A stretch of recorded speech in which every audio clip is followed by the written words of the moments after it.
day and welcome to the AAU TV Mid-Week News, and we are coming to you from the headquarters of the Association of African Universities in Accra, Ghana. My name is Lydia Nyame. With me are Jemima, Deladem, Dotsey. And my name is Agyemang, Okyere, Darko. Now the headlines for higher education. Zimbabwe students receive COVID-19 vaccinations. And again, university help local community to fight coronavirus. And in our health news, drinking, smoking and drug use linked to premature heart disease in young adults. And also exercise, healthy diet in midlife may prevent serious health conditions in senior years. In our tech news, Ghanaian man uses bamboo to create electronic lantern which is powered by air. Don't go anywhere, I'll bring you more of higher education, health and tech news for this short break. Don't go anywhere. Welcome to GTP Health and Safety Corner. If you feel like stepping out, remember social distancing. You might just save a life. Rock at home, stay at home, stay safe.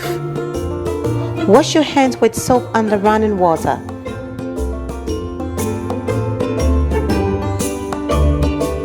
Spaced out but still in touch. Check in on your loved ones and stay safe. GTP, timeless. Welcome back from the break. And Zimbabwe has started vaccinating students at institutions of higher learning weeks after commencing the inoculation of university staff members that included lecturers and vice chancellors. Zimbabwe's frontline health workers were vaccinated first in February after receiving donated vaccines from China and India. It has since procured more vaccines from China and has recently announced that other vaccines from Russia, India and other countries like the United Kingdom were also on their way. With a population of about 15 million people, Zimbabwe is targeting the vaccination of 60% of the population to reach herd immunity. Vaccination is free and voluntary. The Zimbabwe National Students' Union spokesperson, Donald Mari Van Hemmer, told the University World News that while some students have already been vaccinated, others like himself have adopted a wait-and-see attitude due to the questions on efficacy of the vaccines. There are a number of students who have gone to be vaccinated.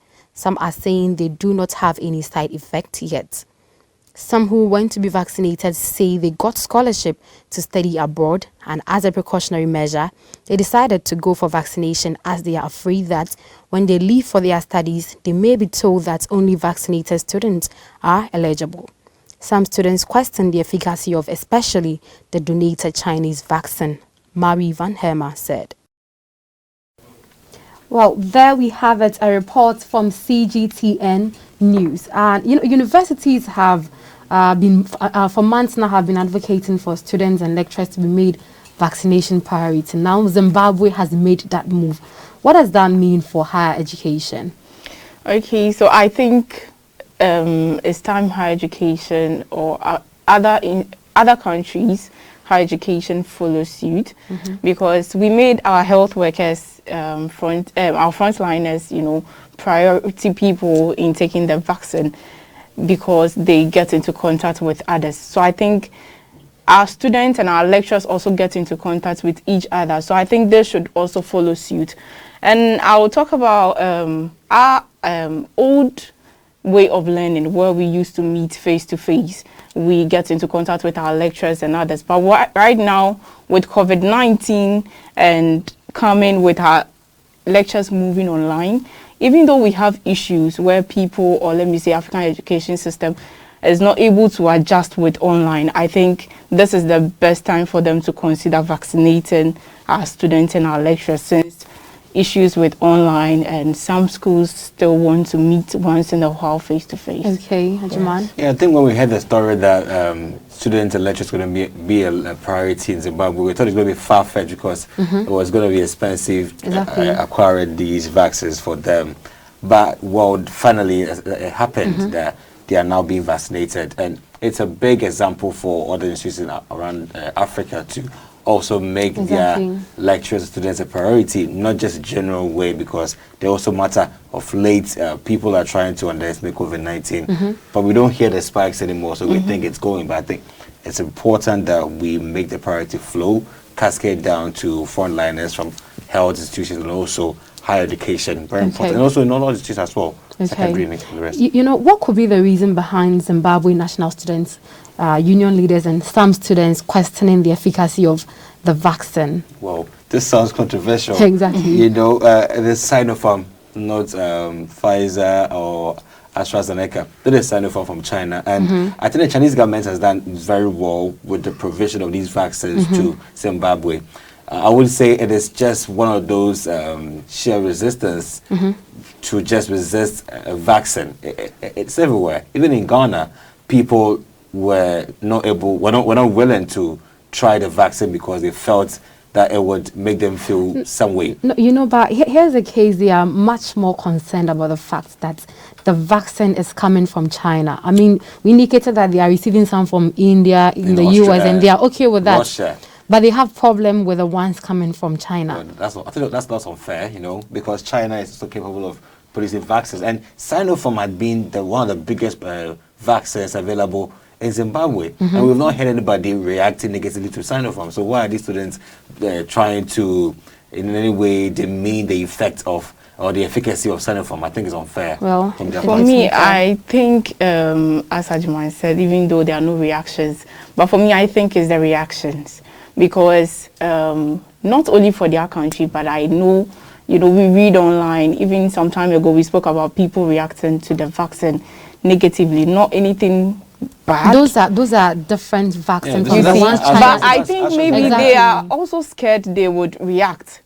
I think that is the problem. And even, you know, the inability of the country producing the vaccine to prove the efficacy. Some of the countries who are producing the vaccine cannot even prove the efficacy of the vaccine. Look at India like this. Right now, their cases are, you know, it's just something else. They are part of the countries producing vaccine.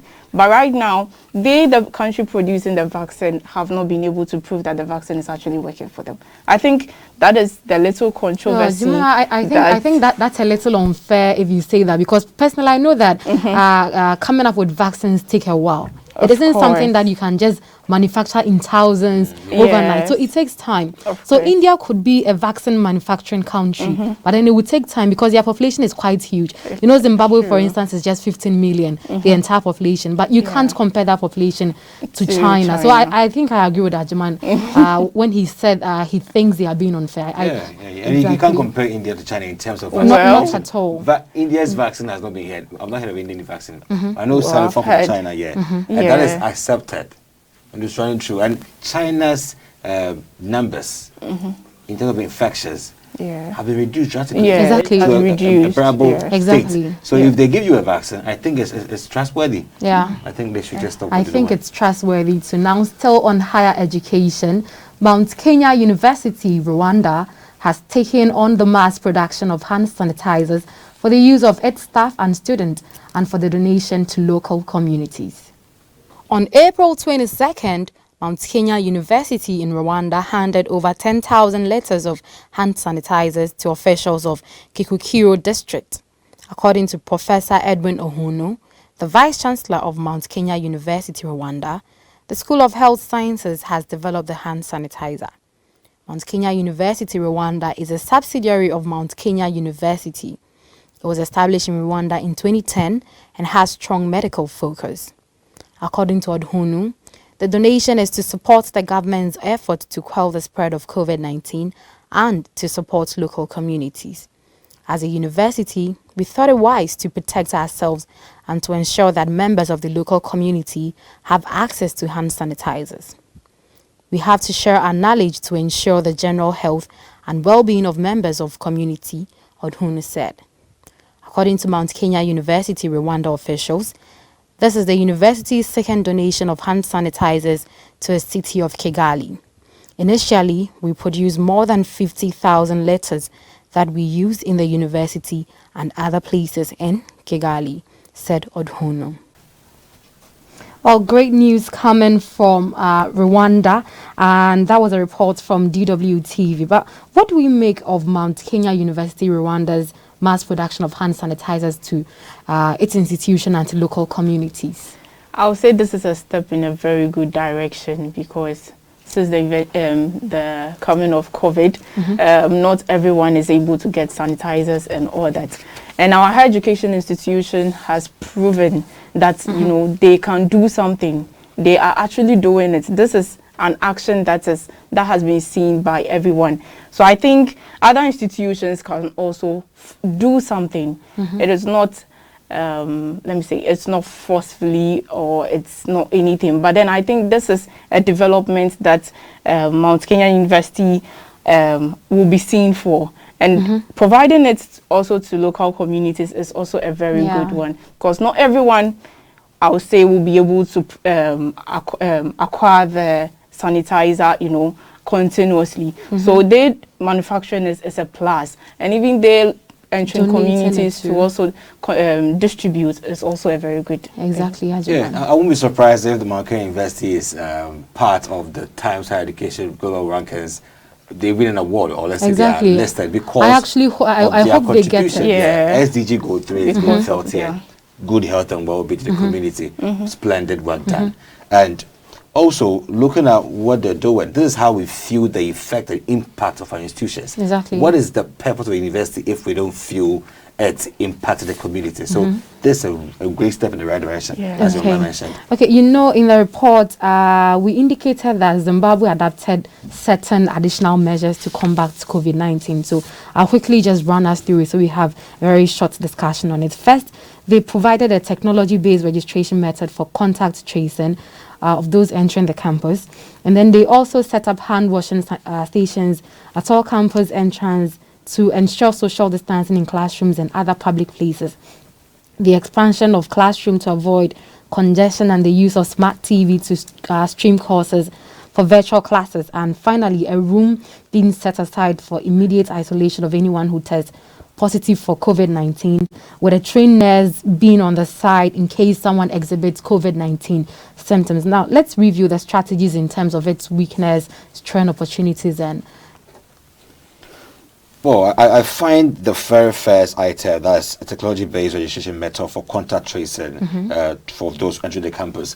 That is a very strong control measure to ensure who got in, who got out. You know, if you go to most places, they use books. Exactly. You just write your name. I just came in.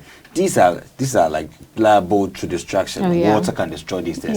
Somebody might even tear it off. But technology-wise, if you can do a system where you can record entry and exit on a system-wise, well, that means that you have that data protected. And you can analyze who came in, who came out, and it wouldn't be so boring.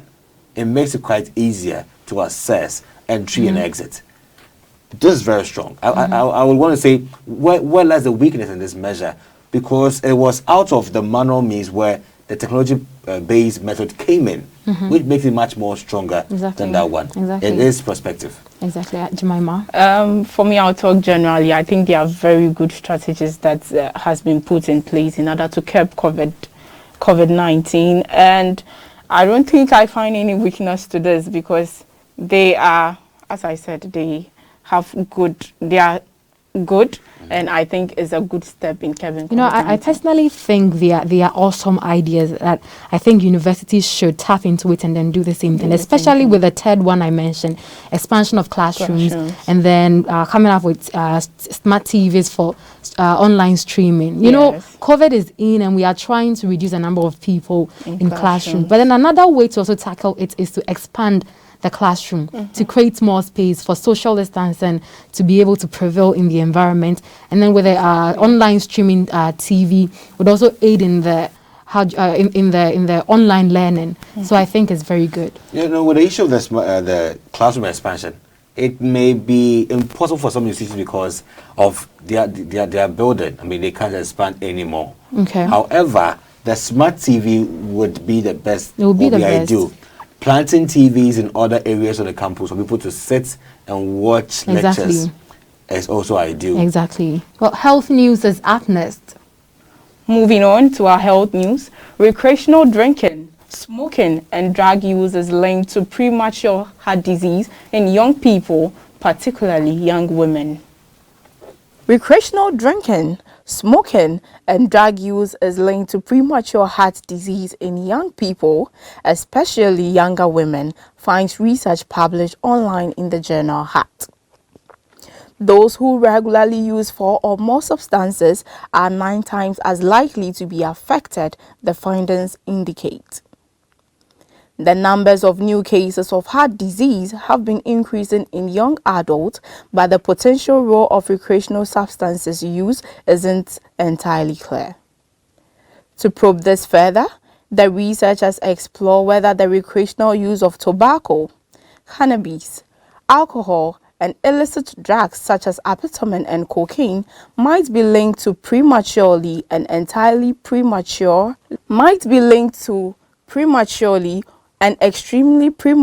fed up arteries. They drew on information supplied to the 2014-2015 nationwide Veterans Affairs Healthcare Database and the Veterans with Premature Atherosclerosis Registry. Extremely premature heart disease was defined as an event such as a heart attack or stroke before the age of 40, while premature heart disease was defined as the event before the age of 55 in men and before the age of 65 in women. So that was a report from Araran News, DWTV. But I would like to know, why do you think people resort to smoking, drinking, and drug use? Well, I believe people are taking all sort of alcohol and drugs for a lot of reasons. For some people, they believe taking in alcohol or drugs helps them forget their problems. It relieves them of stress. Some people do it for fun. Some people say it alleviates them of their negative feelings. It also helps them escape their physical, psychological pain. People take in alcohol and drugs for a whole lot of reasons, it depends on them, everyone, and what works for them. Okay.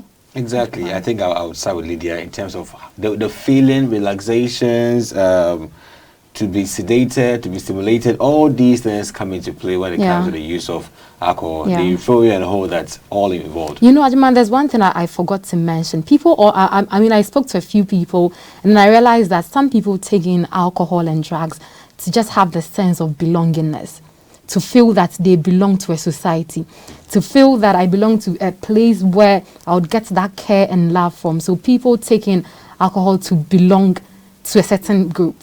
Okay, but I would like to also know this. You see, some people take in alcohol not because they want to become an addict, but they take it once and they want to be trying it again. Is there any special reason you can think of? Well, I believe that it starts right from the edge. Let's say you take it in for the very first time. The body begins to get used to them. Okay. Now, like for example, you take in heroines, the morphines, the amphetamines, the morphines, and all these things. Now, when they get used to the body and the blood, your body now begins to depend on these things for the effect that you use them for. Okay. Is it for the euphoria, that intense joy and excitement? Exactly. Is it because you want to relax with it, or you want to be aggressive with it, or you want to be sedated with it? Whatever purpose you took it for, it works with the body gets used to them. Now, for some time that the body, you seem to discontinue that act, you get what we call the symptom attacks. Okay. So the body now begins to show you all those withdrawals. Your body now tells you that I need this, and you do not have the means to get them. Okay. So it is not just because they are coming with addiction, but when the body gets used to them, they now call for them anytime they want. And when you can't bring it out, those withdrawal symptoms will set in, where you begin to itch your body, you begin to act very uncomfortable and very distressed because there's something the body needs that it's not getting, which is these drugs that you began with. But then if indeed these drugs do not pose any initial threat to users, why that doesn't end up killing its users later on?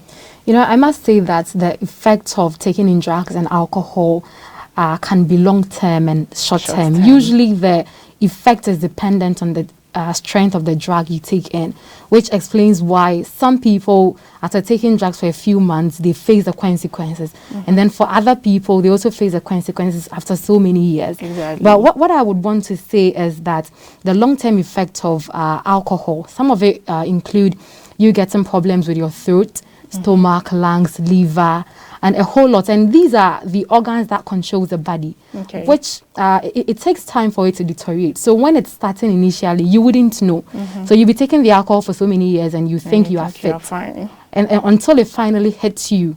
But when that happens, you know it is too late. So for some people, they face the effect of taking in alcohol and drugs very early, and then others also have the effect later on in life. Yeah, I mean, the surprising factor about this is that the more you take it, the body gets used to them. In the long term, you begin to rely overly on these things. Now, you at a point in time, you may be led to apply more than you used to.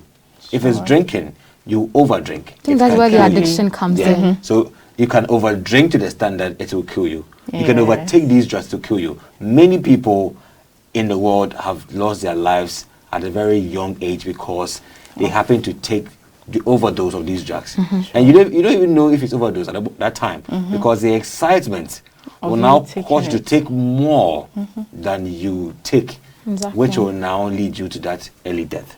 That is why it's very dangerous. Moving on, regular exercise and a healthy diet for middle-aged adults may be key to achieving optimal cardiometabolic health later in life. Following a routine of regular physical activity combined with a diet including fruit, vegetables, and other healthy foods may be key to middle-aged adults achieving optimal cardiometabolic health later in life, according to new research using data from the Framingham Heart Study. Cardiometabolic health risk factors include the metabolic syndrome, a cluster of disorders such as excess fat around the waist, insulin resistance, and high blood pressure. Presence of the metabolic syndrome may increase the risk of developing heart disease, stroke, and type 2 diabetes. Researchers noted it has been unclear whether adherence to both the U.S. Department of Health and Human Services 2018 Physical Activity Guidelines for Americans and their 2015-2020 Dietary Guidelines for America as opposed to only one of the two in middle life covers the most vulnerable cardiometabolic health outcomes later in life. The Physical Activity Guidelines recommend that adults achieve at least 150 minutes of moderate or 75 minutes of vigorous physical activity per week, such as walking and swimming. The dietary guidelines, which were updated in January 2021, offer suggestions for healthy eating patterns, nutritional targets, and dietary limits. Okay, so we all know metabolic syndrome is a disease that prevents your digestive system from working. I have some statistics here I would like to read out.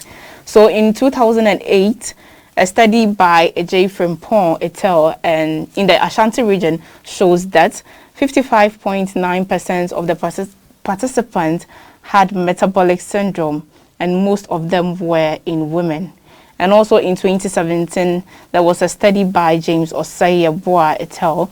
In Ho, who revealed that 63.58% participants had metabolic syndrome. Most of these studies show metabolic syndrome higher in women than in men. But then my question is, do you think our culture, our way of life has had an impact on our exercise regularly and eating healthy? Yeah, I will begin to say that, there's this health release that said that when we go to an age, and that's a later age in life, let me say an older age in life, our body begins to expand naturally. Women and men expand. And so you don't even know that the more the food you're taking, the overdose of food you're taking, is in one way or another increasing the cholesterol, the calories in you, which is also bad because it leads you to that kind of early death through the cardio and metabolic disease.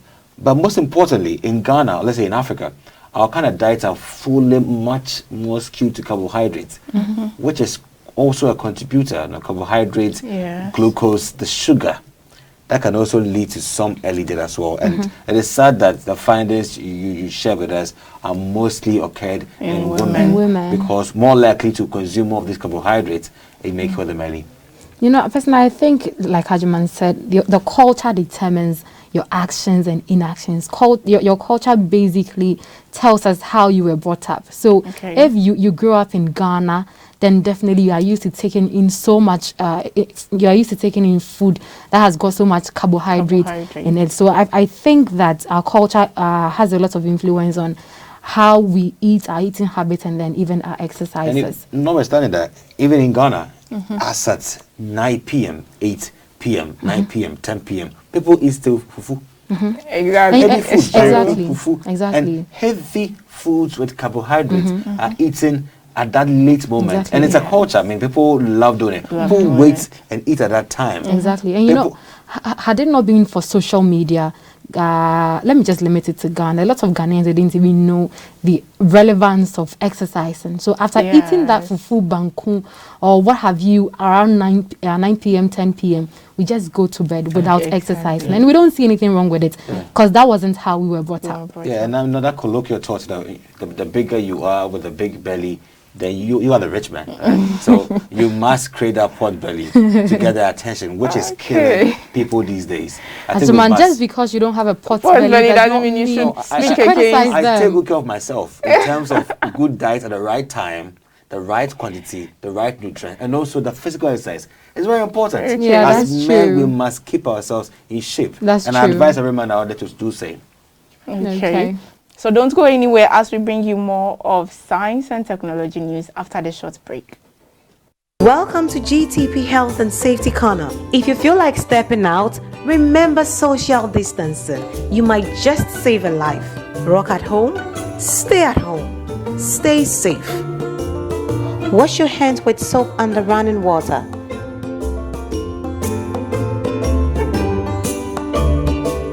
Spaced out but still in touch. Check in on your loved ones and stay safe.